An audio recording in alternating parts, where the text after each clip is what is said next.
السلام علیکم ورحمۃ اللہ وبرکاتہ۔ الحمدللہ الحمدللہ نحمدہ ونستعینہ ونستغفرہ ونؤمن بہ ونتوکل علیہ ونعوذ باللہ من شرور انفسنا ومن سیئات اعمالنا من یہدہ اللہ فلا مضل لہ ومن یضللہ فلا ہادی لہ واشہد ان لا الہ الا اللہ وحدہ لا شریک لہ واشہد ان محمدا عبدہ ورسولہ اما بعد فإن خیر الحدیث کتاب اللہ وخیر الحدی حدی محمد صلی اللہ علیہ وسلم وشر الامور محدثاتها وکل محدثۃ بدعہ وکل بدعۃ ضلالہ وکل ضلالۃ فی النار۔ اعوذ باللہ السمیع العلیم من الشیطان الرجیم من حمزہ ونفخہ ونفسی۔ بسم اللہ الرحمن الرحیم۔ رب اشرح لی صدری ویسر لی امری واحلل عقدۃ من لسانی یفقہوا قولی۔ اللہم صلی وسلم علی نبینا محمد۔ سورہ صف۔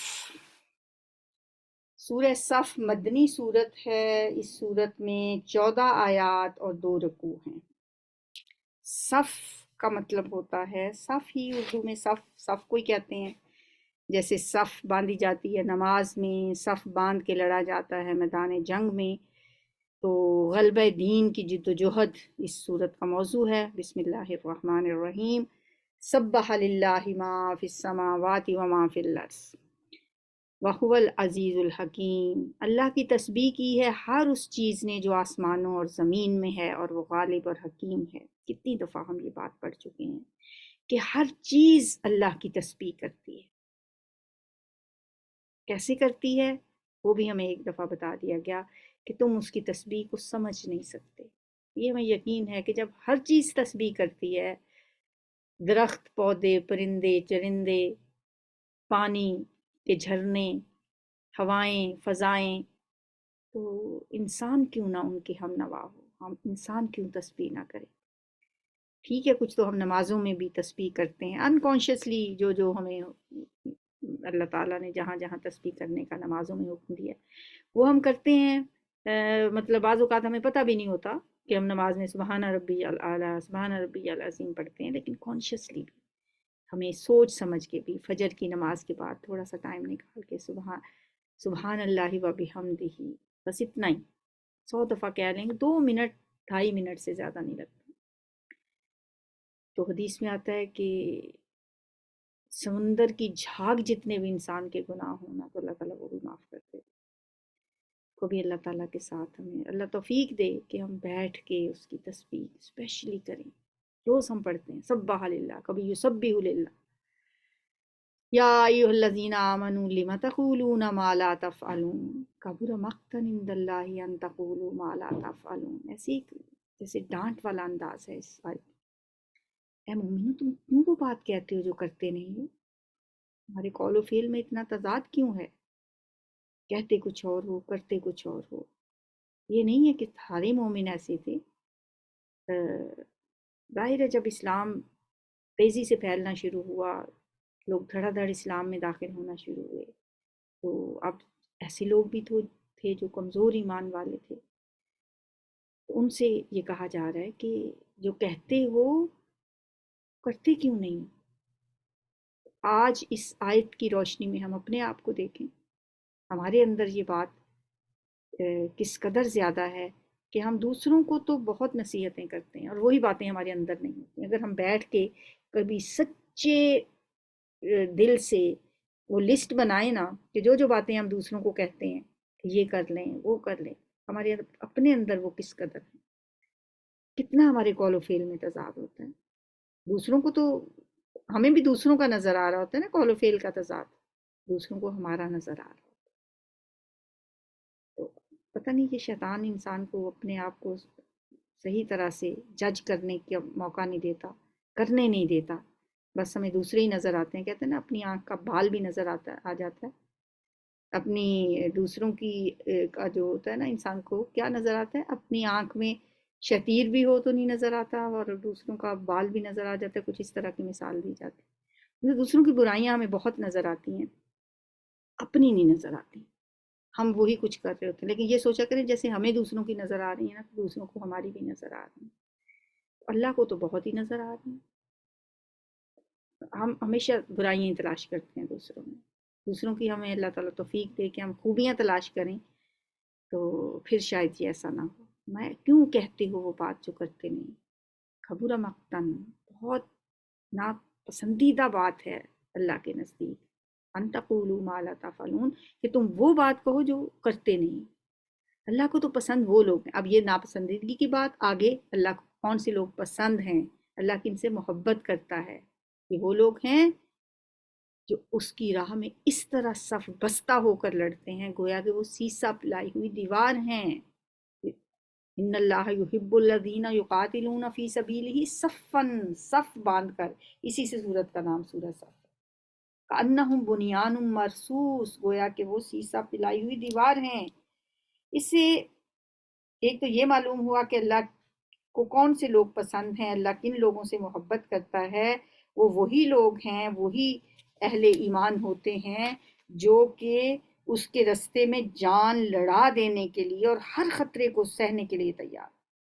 اور دوسری بات اس سے یہ پتہ چلتی ہے کہ اللہ کو جو فوج پسند ہے اس میں 3 کوالٹیز ہونی چاہیے۔ ایک یہ کہ وہ خوب سوچ سمجھ کر اللہ کی راہ میں لڑے، اور کسی ایسی رستے میں نہ لڑے جو فی سبیل اللہ کی تعریف میں نہ آتا، مطلب اسے اللہ جہاد کرتے ہوئے دیکھنا چاہیے کہ یہ اللہ کے رستے کا جہاد ہے۔ دوسری بات یہ کہ وہ بد نظمی میں مبتلا نہ ہو، انتشار میں مبتلا نہ ہو، بلکہ مضبوط تنظیم کے ساتھ صف بستہ ہو کر لڑے۔ اور تیسری بات یہ کہ دشمنوں کے مقابلے میں اس کی کیفیت کیسی ہونی چاہیے، کأنہم بنیان مرصوص، گویا کہ وہ سیسا پلائی ہوئی دیوار ہیں، مضبوط، اسٹرانگ۔ اور یاد کرو موسیٰ علیہ السلام کی وہ بات جو اس نے اپنی قوم سے کہی تھی، کیا میری قوم کے لوگوں تم مجھے کیوں ایذا دیتے ہو، لما تؤذوننی، کیوں اذیت دیتے ہو مجھے، حالانکہ تم خوب جانتے ہو کہ میں تمہاری طرف اللہ کا بھیجا ہوا رسول ہوں۔ اس اذیت سے مراد کوئی ذاتی نوعیت کی بھی ہو سکتی ہے، لیکن اس سے بڑی اور اذیت ان کے لیے کیا ہوگی کہ جب ان کی قوم نے صاف انکار کر دیا، موسیٰ تو جا اور تیرا رب، تم دونوں لڑو، ہم یہاں بیٹھے ہیں، ہم نہیں جاتے۔ اس سے بڑی اور کون سی اذیت کی بات ہوگی؟ پھر جب انہوں نے ٹیڑھ اختیار کی تو اللہ نے بھی ان کے دل ٹیڑھے کر دیے۔ اللہ فاسقوں کو ہدایت نہیں دیتا۔ فلما زاغوا ازاغ اللہ قلوبہم، یعنی اللہ دلوں کو ٹیڑھا تب کرتا ہے جب ٹیڑھ کا آغاز انسان خود کرتا ہے، جب انسان خود کج روی اختیار کرتا ہے۔ اللہ کا یہ طریقہ نہیں ہے کہ جو لوگ خود ٹیڑھا رستے پہ جانا چاہیں اللہ زبردستی پکڑ کے ان کو ہدایت دے گا، ایسا نہیں کرتا اللہ تعالیٰ۔ اور جو لوگ اس کی نافرمانی کرنا چاہیں ان کو وہ زبردستی ہدایت کی طرف لے کے آئے، نہیں۔ یہ تو پھر یہ کیا ٹیسٹ ہوا؟ اللہ جو جدھر جاتا ہے انہیں جانے دیتا ہے، ٹھیک ہے۔ جو ٹیڑھا رستہ اختیار کرتے ہیں اللہ بھی ان کے دلوں کو ٹیڑھا کر دیتا ہے۔ فی طغیانہم یعمہون، اپنی سرکشی میں سرگرداں پھرتے رہیں، اللہ کو کوئی پرواہ نہیں ہوتی۔ اللہ لا یہدی القوم الفاسقین، ایسے فاسقوں کو اللہ بالکل ہدایت نہیں دیا کرتا۔ وَإِذْ قَالَ عِیسیٰ ابْنُ مَرْیَمَ، اور یاد کرو جب عیسیٰ ابن مریم نے کہا تھا، عیسیٰ ابن مریم کی وہ بات جو اس نے کہی تھی کہ اے بنی اسرائیل، میں تمہاری طرف اللہ کا بھیجا ہوا رسول ہوں، انی رسول اللہ الیکم مصدقا لما بین یدی من التوراۃ۔ عیسیٰ علیہ السلام نے بنی اسرائیل سے کہا تھا کہ میں تمہاری طرف اللہ کا بھیجا ہوا رسول ہوں، جبکہ ہمارے پیغمبر صلی اللہ علیہ وسلم، نبی صلی اللہ علیہ وآلہ وسلم نے کیا کہا؟ یا ایھا الناس انی رسول اللہ الیکم، اے انسانوں میں تم سب کی طرف رسول بنا کے بھیجا۔ یہ فرق ہے خاتم النبیین میں اور پچھلے رسولوں میں۔ انہوں نے وہ اپنی قوم کی طرف بھیجے گئے تھے، انہوں نے کہا اے بنی اسرائیل، میں رسول بنا کے بھیجا گیا ہوں تمہاری طرف، میں تصدیق کرنے والا ہوں اس تورات کی جو مجھ سے پہلے آئی ہوئی موجود ہے، اور بشارت دینے والا ہوں ایک رسول کی جو میرے بعد آئے گا، اسمہ احمد، اس کا نام احمد ہوگا۔ یہ وہ خوشخبری ہے جس کا تذکرہ حضرت علامہ اقبال بھی کرتے ہیں نا، نوید مسیحا، دعائے خلیل اور نوید مسیحا، حضرت ابراہیم علیہ السلام کی آپ دعا ہیں اور عیسیٰ علیہ السلام کی دی ہوئی خوشخبری ہیں۔ فلما جاءہم بالبینات قالوا ھذا سحر مبین، مگر جب وہ ان کے پاس کھلی کھلی نشانیاں لے کر آیا تو انہوں نے کہا یہ تو سری دھوکہ ہے، یعنی یہ جو لفظ سحر ان کا لفظ ہے نا، یہاں جادو کے معنوں میں نہیں ہے بلکہ دھوکے کے معنوں میں، عربی لغت میں جادو کی طرح اس کے یہ معنی بھی مستعمل ہیں۔ تو آیت کا مطلب یہ ہوا کہ جب وہ نبی جس کے آنے کی بشارت عیسیٰ علیہ السلام نے دی تھی اپنے نبی ہونے کی نشانیوں کے ساتھ آیا، تو بنی اسرائیل اور امت عیسیٰ نے اس کے دعوی نبوت کو فریب قرار دے دیا۔ ان کا ھذا سحر مبین ومن اظلم ممن افتری علی اللہ الکذب، اب بھلا اس شخص سے بڑا ظالم اور کون ہوگا جو اللہ پر جھوٹ باندھے، بہتان باندھے، حالانکہ اسے اسلام کی دعوت دی جا رہی ہے، اللہ کے آگے سر اطاعت خم کر دینے کی دعوت دی جا رہی ہو۔ یعنی اول تو سچے نبی کو جھوٹا مدعی کہنا بجائے خود ایک ظلم تھا، اور کچھ کم ظلم نہیں ہے، اور مزید ظلم یہ کیا جائے کہ بلانے والا تو اللہ کی بندگی کی طرف بلا رہا ہو اور سننے والا جواب میں اسے گالیاں دے اور جھوٹ، بہتان اور افطرا پردازیوں کے ہتھ کنڈے اس کے خلاف استعمال کرے۔ ایسے ظالموں کو اللہ ہدایت نہیں دیا کرتا۔ اللہ لا یہدی القوم الظالمین یریدون لیطفئوا نور اللہ بافواہہم، ایسے یہ لوگ اپنے منہ کی پھونکوں سے اللہ کے نور کو بجھانا چاہتے ہیں، اور اللہ کا فیصلہ یہ ہے کہ وہ اپنے نور کو پورا پھیلا کر رہے گا، خواہ کافروں کو یہ کتنا ہی ناگوار گزرے۔ نور خدا ہے کفر کی حرکت پہ خندہ زن، پھونکوں سے یہ چراغ بجھایا نہ جائے گا۔ اللہ کا فیصلہ تو یہ ہے کہ وہ اپنے نور کو متم نور ہی مکمل کر دے، پورا پھیلا دے۔ یہی ہے غلبہ دین کی جد و جہد، جو ہم سے کیا تقاضا کرتی ہے کہ اللہ کے نور کو پورے عالم میں پھیلا دیں۔ وَلَوْ كَرِهَ الْكَافِرُونَ، خواہ کافروں کو یہ کتنا ہی ناگوار ہو۔ هُوَ الَّذِي أَرْسَلَ رَسُولَهُ بِالْهُدَىٰ وَدِينِ الْحَقِّ لِيُظْهِرَهُ عَلَى الدِّينِ كُلِّهِ وَلَوْ كَرِهَ الْمُشْرِكُونَ، وہی اللہ ہے جس نے اپنے رسول کو ہدایت اور دین حق کے ساتھ بھیجا تاکہ اسے پورے کے پورے دین پر غالب کر دے، خواہ مشرکین کو یہ کتنا ہی ناگوار ہو۔ یہ ہے غلبہ دین، دین اسلام کو تمام دنیا میں نافذ کرنا، تمام ادیان پہ غالب کر دینا، لیظہرہ علی الدین کلی، اور اس جد و جہد میں ہر شخص کو اپنا حصہ ڈالنا ہے۔ کوئی رسول نہیں آئے گا، کوئی پیغمبر نہیں آئے گا، یہ کام پایہ تکمیل کو پہنچے گا، اور اس میں جو شخص اپنا جتنا حصہ ڈال سکتا ہے اسے ڈالنا چاہیے۔ اللہ کے دین کو غالب کرنے کے لیے اللہ کو ہماری ضرورت نہیں ہے، ہمیں ضرورت ہے کہ ہمارا نام ان خوش نصیبوں میں آ جائے جو غلبہ دین کی جد و جہد کے لیے کام کر رہے ہیں۔ اے لوگو جو ایمان لائے ہو، میں بتاؤں تم کو وہ تجارت جو تمہیں عذاب علیم سے بچا دے؟ هل ادلکم علی تجارت تنجیکم من عذاب علیم، کیا ہے وہ تجارت، کیا ہے وہ سودا؟ تؤمنون باللہ ورسولہ، ایمان لاؤ اللہ اور اس کے رسول پر، وتجاہدون فی سبیل اللہ باموالکم وانفسکم، اور جہاد کرو اللہ کے راستے میں اپنے مالوں اور اپنی جانوں سے، ذالکم خیر لکم ان کنتم تعلمون، یہ تمہارے لیے بہتر ہے اگر تم جانو تو۔ یہ تجارت، یہ سودا بہت نفع کا سودا ہے۔ اللہ اور رسول پہ ایمان لاؤ، اپنی جانوں اور مالوں کو اس کے راستے میں کھپا دو، اگر تمہیں پتہ چل جائے کہ یہ کتنا نفع کا سودا ہے تو کبھی نہ چھوڑو اسے۔ اللہ تمہارے گناہ معاف کر دے گا، یغفر لکم ذنوبکم ویدخلکم جنات تجری من تحتها الانہار، اور وہ تمہیں ایسے باغوں میں داخل کرے گا جن کے نیچے نہریں بہتی ہوں گی، اور ابدی قیام کی جنتوں میں بہترین گھر تمہیں عطا فرمائے گا۔ تصور نہیں کر سکتے تم ان گھروں کا جو اللہ تعالیٰ وہاں عطا فرمائے۔ یہاں دنیا میں ہم کتنی تگ و دو کے بعد کوئی گھر بناتے ہیں، پھر اسے سجاتے ہیں، پھر اپنی طرف سے تن من دھن لگا دیتے ہیں، حالانکہ ہمیں یہ پتہ تک نہیں ہوتا کہ ہمیں اس میں رہنا بھی نصیب ہوگا کہ نہیں۔ اللہ سے بہترین گھر کی طلب کیا کریں، اے اللہ جنت میں بہترین گھر عطا فرما، رب ابن لی عندک بیتا فی الجنہ، جنت میں یا اللہ میں بہترین گھر عطا فرما۔ ومساکن طیبۃ فی جنات عدن، دنیا میں آپ بڑے سے بڑا بھی محل بھی بنا لیں، وہ مساکن طیبہ پہ پورا نہیں اتر سکتا، وہ پاکیزہ مسکن کبھی بھی نہیں بن سکتا۔ یہ کامیابی تو وہی ہے جس کے نصیب میں ہو جائے، ذالک الفوز العظیم۔ وَأُخْرَىٰ تُحِبُّونَهَا، اور دوسری چیز جو تمہیں پسند ہے، آخرت کا سودا تو ہے نا، ادھار کا سودا،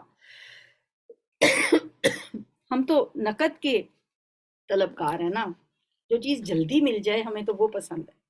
ہمارا دوسری چیز بھی جو تم چاہتے ہو وہ بھی تمہیں دے گا، وہ کیا ہے؟ اللہ کی طرف سے نصرت اور قریب میں حاصل ہونے والی فتح، دنیا میں حاصل ہونے والی فتح۔ فرمایا ببشر المومنین، نبی صلی اللہ علیہ وسلم مومنوں کو اس کی بھی بشارت دے دو۔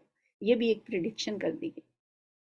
اب سوچیں کہ کیا حالات تھے 5 ہجری میں غزوہ خندق کے موقع پہ، ایسے مسلمان آزمائے گئے، ایسے ہلا مارے گئے، زلزال شدیدہ، اور اس کے ساتھ ہی اللہ کے نبی نے بشارت دے دی تھی کہ اب یہ آخری موقع ہے، اس کے بعد مسلمان چڑھائی کریں گے۔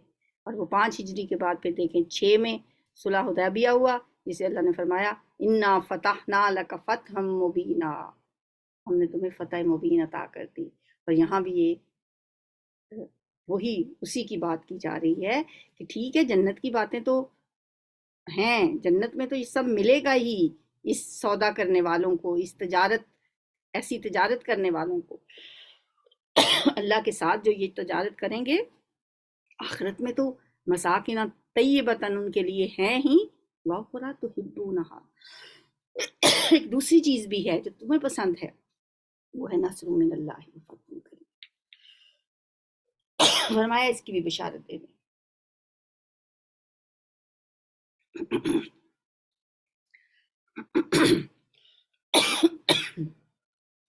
یا ایھا الذین آمنوا کونوا انصار اللہ، اے ایمان والو اللہ کے مددگار بنو۔ جس طرح عیسیٰ ابن مریم نے حواریوں کو خطاب کر کے کہا تھا من انصاری الی اللہ، کون ہے اللہ کی طرف بلانے میں میرا مددگار؟ قال الحواریون نحن انصار اللہ، اور حواریوں نے جواب دیا تھا ہم ہیں اللہ کے مددگار۔ حواری کون ہوتے ہیں؟ جیسے نبی صلی اللہ علیہ وسلم کے ساتھیوں کو صحابی کہا جاتا ہے، عیسیٰ علیہ السلام کے ساتھیوں کو حواری کہا جاتا ہے۔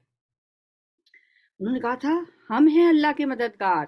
اس وقت بنی اسرائیل کا ایک گروہ ایمان لایا اور دوسرے گروہ نے انکار کیا، پھر ہم نے ایمان والوں کی ان کے دشمنوں کے مقابلے میں تائید کی۔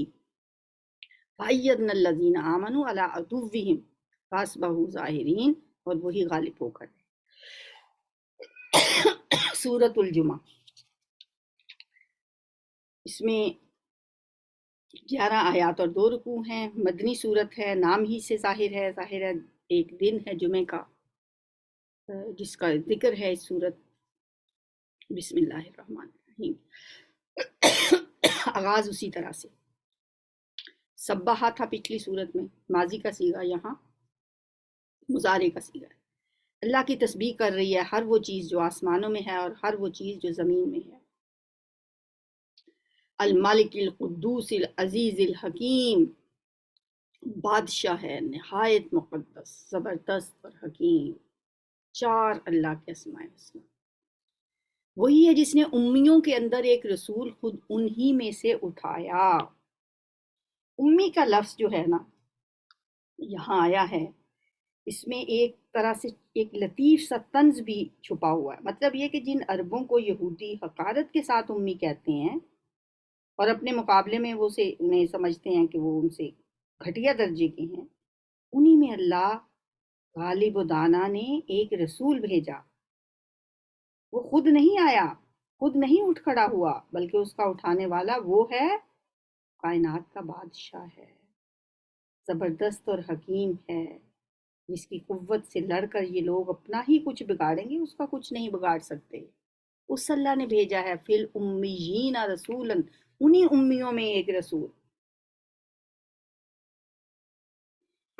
اور اس کے مقاصد نبوت بھی یہاں بتا دیے گئے۔ یتلو علیہم آیاتہ ویزکیہم وَيُعَلِّمُهُمُ الْكِتَابَ وَالْحِکْمَةَ وَإِنْ كَانُوا مِنْ قَبْلُ لَفِي ضَلَالٍ مُبِینٍ، وہ انہیں اس کی آیات سناتا ہے، ان کی زندگی سنوارتا ہے، انہیں کتاب و حکمت کی تعلیم دیتا ہے، حالانکہ اس سے پہلے وہ کھلی گمراہی میں پڑے ہوئے تھے، اور اور اس کی رسول اور اس رسول کی بعثت ان دوسرے لوگوں کے لیے بھی ہے جو ابھی ان سے نہیں ملے ہیں، یعنی جو بعد میں آنے والے لوگ ہیں۔ یہ رسول جو ہے یہ صرف اس زمانے کے لیے نہیں ہے، بلکہ بعد میں آنے والے لوگوں کے لیے بھی ہے جو ابھی یہاں پہ موجود نہیں ہیں، بعد میں آنے والے لوگ، ہم لوگ بھی اس میں شامل ہیں۔ اللہ زبردست اور حکیم ہے۔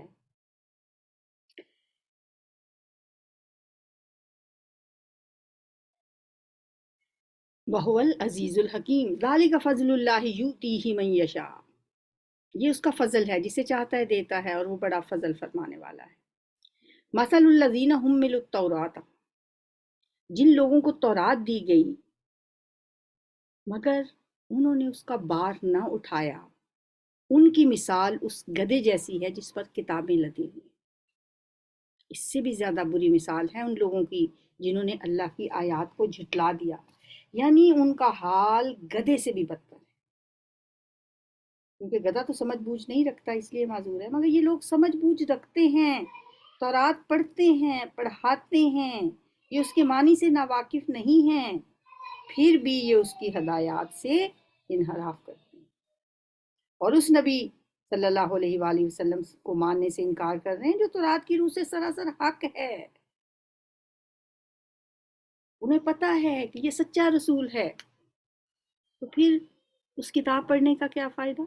پھر تورات پڑھنے کا کیا فائدہ؟ پھر تورات تو ایسے ہی ہے جیسے ایک گدھے کے اوپر کتاب لاد دی گئی، جب اس کو پڑھ کے سمجھ کے انہوں نے اسے مانا ہی نہیں۔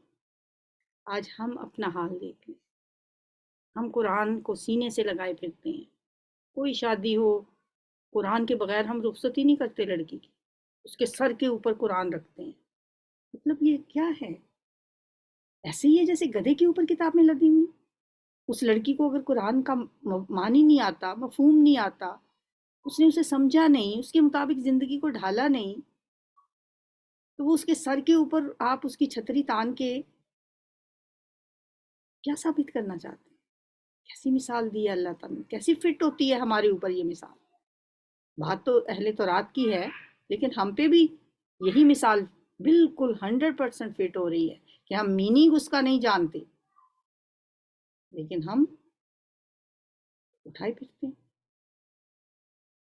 یہ مثل القوم الذین کذبوا بآیات اللہ، جن لوگوں نے اللہ کی آیات کو جھٹلایا، اس سے بھی زیادہ بری مثال ہے ان لوگوں کی۔ اللہ لا یہدی القوم الظالمین، اور اللہ ایسے ظالموں کو ہدایت نہیں دیا کرتا۔ ان سے کہیے اے لوگوں جو یہودی بن گئے ہو، یہ نہیں کہا جو یہودی ہیں، یا یہ نہیں کہا جو اے یہودیو، یہودی کہہ کے نہیں اللہ تعالیٰ نے پکارا، بلکہ اے وہ لوگوں جو یہودی بن گئے ہو، یا جنہوں نے یہودیت اختیار کر لی ہے۔ اس کی وجہ کیا ہے؟ اصل میں دین جو موسیٰ علیہ السلام اور ان سے پہلے اور بعد کے انبیاء لائے تھے وہ تو اسلام ہی تھا، ان الدین عند اللہ الاسلام۔ ان انبیاء میں سے کوئی بھی یہودی نہیں تھا، اور نہ ان کے زمانے میں یہودیت پیدا ہوئی تھی، یہ مذہب اس نام کے ساتھ بہت بعد کی پیداوار ہے۔ اس لیے فرمایا اے وہ لوگوں جو یہودی بن گئے ہو، اگر تمہیں یہ گھمنڈ ہے کہ باقی سب لوگوں کو چھوڑ کر بس تم ہی اللہ کے چہیتے ہو، انکم اولیاء للہ من دون الناس تمنوا الموت، تو موت کی تمنا کرو، ٹھیک ہے اللہ کے چہیتے ہو، اللہ کے پیارے ہو، اللہ کے بہت لاڈلے ہو، تو پھر اللہ کے پاس جانے کی خواہش تو رکھو۔ اگر تم اپنے اس الزام میں سچے ہو، ان کن تم صادقین، لیکن یہ ہرگز اس کی تمنا نہ کریں گے۔ پیچھے بھی ہم نے سورہ اس میں پڑھا تھا، سورہ بقرہ میں، وہ ہرگز اس کی تمنا نہ کریں گے اپنے ان کرتوتوں کی وجہ سے جو یہ لوگ کر چکے ہیں۔ وَلَا يَتَمَنَّوْنَهُ أَبَدًا بِمَا قَدَّمَتْ أَيْدِيهِمْ، اپنے اعمال نظر آتے ہیں ان کو۔ وَاللَّهُ عَلِيمٌ بِالظَّالِمِينَ، اور اللہ تعالیٰ ظالموں کو خوب جانتا ہے۔ قُلْ إِنَّ الْمَوْتَ الَّذِي تَفِرُّونَ مِنْهُ فَإِنَّهُ مُلَاقِيكُمْ، ان سے کہیے جس موت سے تم بھاگتے ہو تو تمہیں آ کے رہے گی۔ پھر تم اس کے سامنے پیش کیے جاؤ گے جو پوشیدہ اور ظاہر کا جاننے والا ہے۔ موت سے کسی کو فرار ہے؟ کوئی بھاگ سکتا ہے موت سے؟ وہ تو تمہیں آنی آنی ہے۔ اے لوگو جو ایمان لائے ہو، اب یہاں سے نماز جمعہ کا تذکرہ۔ یا ایھا الذین آمنوا اذا نودی للصلاۃ من یوم الجمعۃ فاسعوا الی ذکر اللہ وذروا البیع ذالکم خیر لکم ان کنتم تعلمون۔ اے مومنو، جب نماز کے لیے جمعہ کے دن پکارا جائے تو اللہ کے ذکر کی طرف دوڑو اور خرید و فروخت چھوڑ دو۔ اس کا یہ مطلب نہیں کہ دوڑ دوڑ کے چلو، مطلب یہ کہ اس کے لیے جلدی کرو۔ اللہ کے ذکر کی طرف سے مراد کیا ہے؟ خطبہ، جو خطبہ دیا جاتا ہے، کیونکہ اذان کے بعد جو سب سے پہلا کام نبی صلی اللہ علیہ وسلم کرتے تھے وہ نماز سے بھی پہلے خطبہ ہوتا تھا، اور نماز ہمیشہ خطبے کے بعد ہوتی ہے۔ اللہ کے ذکر کی طرف دوڑو، یعنی کوشش کرو کہ مطلب پریورٹی ہو اس کام کو، جمعے کے دن سب سے زیادہ اہم کام نماز جمعہ ہی ہونی چاہیے۔ خرید و فروخت چھوڑ دو، یعنی نماز کے لیے جانے کی فکر اور اہتمام کے سوا ہر دوسری مصروفیت چھوڑ دو۔ یا تو خرید و فروخت کی بات ہے، باقی بھی چھوڑ دو، جو بھی کام تم کر رہے ہو سارے کام چھوڑ دو، خرید و فروخت چھوڑ دو۔ مطلب وہ جو جمعے کا ٹائم ہے اس ٹائم پہ تمام کاروبار بند ہو جانے چاہیے۔ اب ہم لوگ چور دروازہ کیسے نکالا ہوا ہے ہم نے یہودیوں کی طرح، جیسے یہودیوں نے مچھلی پکڑنے کے لیے، ان کے لیے ہفتے کا دن ہے نا، ہفتے کے دن انہیں پورا دن کاروبار بند کرنے کا حکم تھا۔ ہمیں تو صرف جمعے کی نماز کے ٹائم پہ بند کرنے کا حکم ہے نا، انہیں پورا دن۔ اور انہوں نے کیا اس میں پھر چور دروازہ نکالا کہ چونکہ ان کے بھی اس ٹائم پہ کچھ ایک بستی تھی اور مچھیرے تھے، مچھلیاں پکڑا کرتے تھے، کیونکہ جمعے ہفتے والے دن مچھلیاں پکڑنا منع تھا، اس لیے وہ بہت زیادہ مچھلیاں آتی تھی۔ تو انہوں نے ایک چور دروازہ نکال لیا، انہوں نے ایک ہودیاں سی بنا لی، اور ہفتے والے دن وہ مچھلیاں ادھر آ جاتی اور ہفتے اگلے دن وہ پکڑ لیتے۔ ہم بھی ایسے ہی کرتے ہیں، کاروبار بند نہیں کرنا، جمعے کے ٹائم پہ بھی دکان کھلی ہے، ملازم کو کھڑا کر جائیں گے، جمعہ پڑھ کے آئیں گے، ملازم سے کہیں گے جاؤ اب تم دوسری مسجد میں جا کے نماز۔ یہاں یہ تو نہیں کہا کہ نماز جمعہ ضرور پڑھ لو، کہا کیا جا رہا ہے؟ وذر البیع، تجارت چھوڑنا ہے، خرید و فروخت چھوڑ دو۔ اس لیے خریدنے والے بھی گناہ گار، بیچنے والے تو ہیں ہی۔ یہ بہت اہم حکم ہے اس میں، تجارت چھوڑ دینے، یہ تمہارے لیے زیادہ بہتر ہے اگر تم جانو۔ پھر جب نماز پوری ہو جائے تو زمین میں پھیل جاؤ اور اللہ کا فضل تلاش کرو۔ یعنی نماز کے بعد اب کوئی پابندی نہیں ہے تم پہ کہ تم نے لازمی دکان بند کرنی ہے، اب دوبارہ سے دکان کھول سکتے، دوبارہ سے کاروبار اپنا شروع کر دو، اور اللہ کو کثرت سے یاد کرتے رہو، شاید کہ تمہیں فلاح نصیب ہو جائے۔ وَإِذَا رَأَوْا تِجَارَةً أَوْ لَهْوًا انفَضُّوا إِلَيْهَا، اور جب انہوں نے تجارت اور کھیل تماشا ہوتے دیکھا تو اس کی طرف لپک گئے اور آپ کو کھڑا چھوڑ دیا۔ یہ ایک مدینے کے ابتدائی زمانے کا واقعہ ہے۔ شام سے ایک تجارتی قافلہ آیا اور وہ عین نماز جمعہ کا وقت تھا، اور آپ اس وقت کھڑے خطبہ دے رہے تھے جمعہ کا۔ اب جب کوئی تجارتی قافلہ آتا تو آ کے وہ اس کا اناؤنسمنٹ کے لیے انہوں نے ڈھول بجانا شروع کر دیتا تھا، انہوں نے آ کے وہ ڈھول تاشے بجانے شروع کر دیے تاکہ بستی کے لوگوں کو اس کی آمد کی اطلاع ہو جائے۔ نبی صلی اللہ علیہ وسلم اس وقت خطبہ دے رہے تھے۔ اب وہ آوازیں سن کے لوگ بے چین ہو گئے کہ بھئی جیسے ہوتا ہے نا، یہاں پتہ چلتا ہے سیل لگ گئی ہے، لوگ ایسے اندھا دھند بھاگتے ہیں۔ کبھی یہ منظر آپ نے دیکھا ہو کہ جب سیل کبھی 50% پہ سیل لگی ہو اور وہاں آپ دیکھیں جا کے، لگتا ہے کہ 50% پہ ڈسکاؤنٹ نہیں ہے بلکہ یہ فری میں چیزیں مل رہی ہیں، ایسا لگ رہا ہوتا ہے۔ وہاں پہ بھی لوگ بے چین ہی ہو گئے نماز کے ٹائم پہ، جمعے کا ٹائم ہے، اور اٹھ کے جانا شروع ہو گئے، اور صرف 12 لوگ آپ صلی اللہ علیہ وسلم کے پاس باقی رہ گئے۔ اللہ تعالیٰ نے قرآن میں آیتیں نازل کر دی، جب انہوں نے تجارت اور کھیل تماشا ہوتے دیکھا تو اس کی طرف لپک گئے اور آپ کو کھڑا چھوڑ دیا۔ ان سے کہو جو کچھ اللہ کے پاس ہے وہ کھیل تماشے اور تجارت سے بہتر ہے، اور اللہ سب سے بہتر رزق دینے والا ہے۔ یہ فقرہ بتا رہا ہے کہ صحابہ سے جو غلطی ہوئی تھی اس کی نوعیت کیا تھی۔ اگر نعوذ باللہ اس کی وجہ ایمان کی کمی اور آخرت پر دنیا کی ان کی ترجیح ہوتی تو اللہ تعالیٰ کے غضب کا انداز کچھ اور ہوتا. لیکن چونکہ ایسی کوئی ظاہر صحابہ تھے، ایسی کوئی خرابی تو وہاں نہیں تھی. جو کچھ ہوا تھا تربیت کی کمی کے باعث، کچھ نئے مسلمان تھے، اس لیے پہلے معلمانہ انداز میں جمعے کے آداب بتائے، پھر اس غلطی پر گرفت کر کے ایک مربی کے سے انداز میں اللہ نے سمجھایا کہ جمعہ کا خطبہ سننے اور اس کی نماز ادا کرنے پر جو کچھ تمہیں اللہ کے ہاں ملے گا وہ اس دنیا کی تجارت اور کھیل تماشوں سے بہتر ہے، اور اللہ سب سے بہتر رزق دینے والا ہے. قل ما عند اللہ خیر من اللہو ومن التجارت واللہ خیر الرازقین.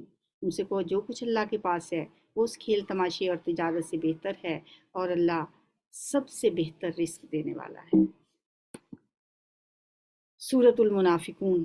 بسم اللہ الرحمن الرحیم.